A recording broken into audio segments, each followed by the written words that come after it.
नमस्कार, मैं हूं आस्था और आप देख रहे हैं बातें यूपी की। आज इस बुलेटिन में बात करेंगे लोकसभा चुनाव के 7वें चरण में 13 लोकसभा सीटों पर चुनाव मैदान में उतरे प्रत्याशियों की। यूपी एसएससी के 1000 से ज्यादा और टीजीटी पीजीटी के 4000 से ज्यादा पदों पर कब होगी भर्ती की शुरुआत। यूपी कैडेट प्रवेश परीक्षा के लिए आवेदन करने की अंतिम तिथि में क्या हुए बदलाव और अंत में बात करेंगे यमुना नदी में घटती देसी प्रजाति की मछलियों के अलावा कौन सी विदेशी मछलियों की बढ़ रही है तादाद। इसके अलावा प्रदेश की और भी कई खबरों से आपको करवाएंगे रूबरू। तो चलिए शुरुआत करते हैं पहली खबर से। उत्तर प्रदेश में लोकसभा चुनाव के 7वें चरण में 13 लोकसभा सीटों के लिए अब तक 19 प्रत्याशियों ने नामांकन पत्र दाखिल किया है। 14 प्रत्याशियों ने नामांकन किया, इसके पूर्व 5 प्रत्याशियों ने नामांकन किया था।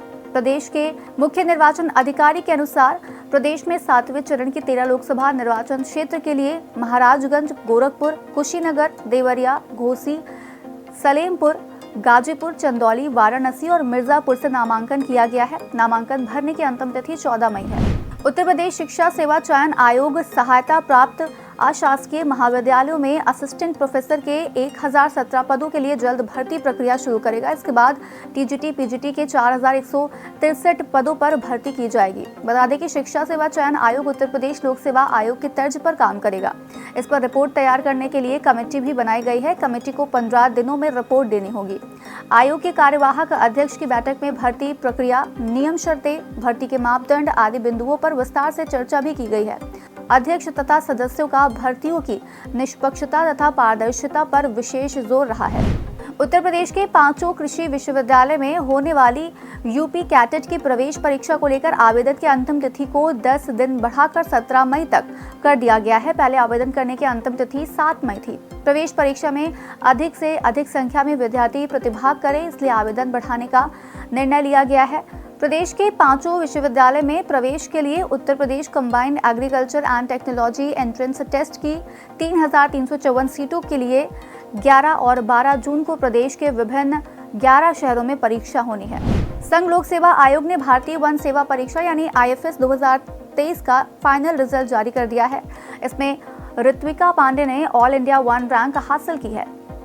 दूसरा स्थान काली प्रतीक्षा नाना साहेब ने प्राप्त किया है, जबकि स्वास्तिक यदुवंशी ने तीसरा स्थान प्राप्त किया है।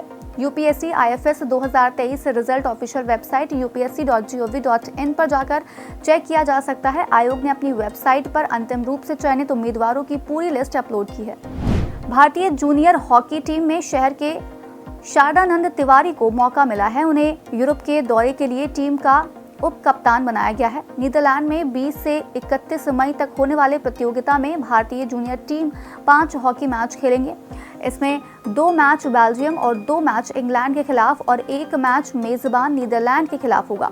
टूर के लिए चयनित भारतीय टीम में करमपुर के मनोज यादव को पहली बार और पिछली बार जूनियर विश्व कप टीम का हिस्सा रहे झांसी के सौरभ आनंद को भी मौका मिला है। इलाहाबाद हाईकोर्ट की लखनऊ पीठ ने एक हिंदू मुस्लिम जोड़े के लिव इन रिलेशनशिप में दखल न देने की गुजारिश वाली याचिका पर एक अहम टिप्पणी की है। कोर्ट ने कहा कि इस्लाम धर्म को मानने वाला कोई मुसलमान व्यक्ति लिव इन रिलेशनशिप में रहने का दावा नहीं कर सकता है, खासकर तब जब पहले उससे उसकी कोई जीवित जीवन संगिनी हो।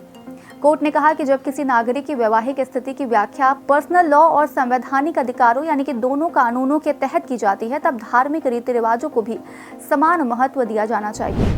प्रधानमंत्री के नामांकन को लेकर भाजपा के कार्यकर्ताओं ने तैयारियां कर ली हैं। नामांकन से पहले 3 दिन 9 मई से 12 तक दशाश्वमेध घाट पर बनारस में 2014 से हुए अब तक के विकास कार्यों को दिखाया जाएगा। इसमें 1000 ड्रोन इस्तेमाल किए जाएंगे। ये कार्यक्रम गंगा आरती के बाद शाम 7:45 से शुरू होगा। बताया जा रहा है कि ड्रोन शो के इस 3 दिवसीय कार्यक्रम में काशी की संस्कृति की झलक भी दिखाई देगी और आधुनिकता की ओर काशी किस तरह बढ़ रही है ये भी दिखाया जाएगा। लखनऊ की गौतमपल्ली थाना पुलिस ने अयोध्या में धरनीपुर गांव में आवंटित जमीन पर प्रस्तावित मस्जिद निर्माण के नाम पर चंदा वसूलने वालों की तलाश करना शुरू कर दिया है।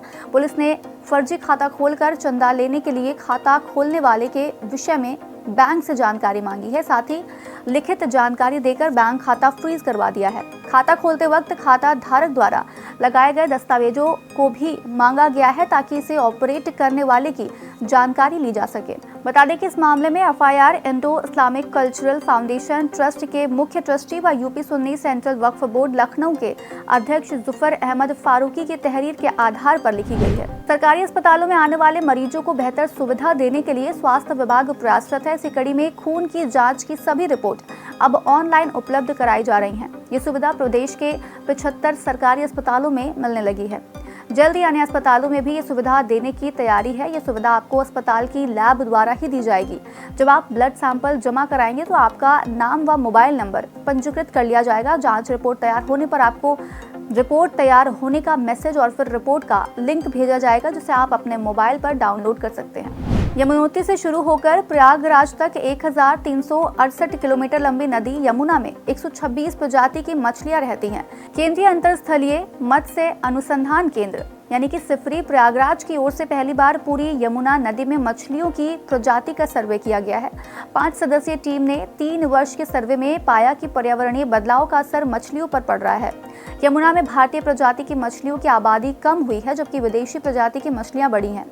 विदेशी मछलियों में common carp, silver carp, big head, Thai मांगुर, grass carp, tilapia, crocodile fish और बास की आबादी बढ़ी है। आज का यूपी में फिलहाल इतना ही। अपने शहर की बड़ी खबरों का अपडेट पाने के लिए बने रहिए हमारे साथ और देखते रहिए बातें यूपी की।